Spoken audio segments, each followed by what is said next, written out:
حق میں جہنم لکھ دی گئی تھی، لیکن حافظ قرآن اپنے سینے میں قرآن کو لٹکاتے ہوئے آئے گا اور آ کر اللہ سے سفارش کرے گا، یا اللہ آپ ہی نے تو کہا تھا اگر میں حافظ قرآن بن جاؤں گا تو اس حافظ قرآن کی سفارش پر میں اس کے گھر کے 7 یا 10 افراد کو جنت میں پہنچا دوں گا۔ یا اللہ یہ میرے باپ ہے، یہ میری ماں ہے، یہ میرا بیٹا ہے، یہ میرا بھائی ہے، یعنی حافظ قرآن جس کو چاہے گا وہ جنت میں لے جانے والا ہے۔ اسی لیے میرے بھائیوں ضرورت ہے اس بات کی کہ اپنے بچوں کو دینی تعلیم سے جوڑنے کا مزاج بناؤ، خود بھی دینی تعلیم سیکھنے والے بن جاؤ اور اپنے بچوں کو دینی تعلیم سیکھنے کا ان کے اندر مزاج پیدا کرو،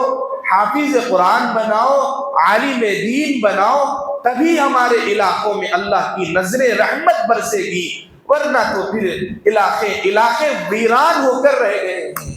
بڑے بڑے علاقے ہیں لیکن وہاں پر مسجدیں بنی ہوئی ہیں، لیکن مسجد میں نماز پڑھانے والا کوئی نہیں ہے، مسجدوں میں نماز پڑھانے والا کوئی نہیں ہے۔ آج حکومت کو جو موقع ملا ہے وقف پراپرٹی کے نام پر،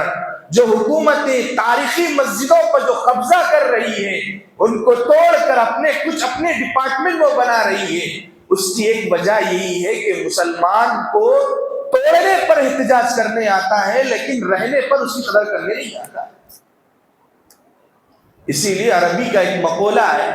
النعمت اذا فقدت فقد عرفت۔ انسان ایسا ہے جب تک اس کے پاس نعمت رہتی ہے اس کو اس کی قدر نہیں رہتی ہے، جب وہ نعمت ہاتھ سے چلی جاتی ہے تو پھر اس کے بعد وہ انسان پچھتاتا ہے۔ اللہ کے نبی نے فرمایا عقل مند وہ انسان ہے جب تک اس کے پاس وہ نعمت ہے وہ اس کی قدر کرے، وہی انسان عقل مند ہے، جانے کے بعد افسوس کرنے والا عقل مند نہیں ہے۔ آج ہمارا مزاج وہی ہے نا، وہی ہے نا بھائی، بابری مسجد ٹوٹ گئی بول کے 20 سال روڈوں پہ ناچے، 20 سال 30 سال روڈوں پہ ناچے، کالے کپڑے پہن کے بھی نکلے، پوسٹر لے کے بھی نکلے،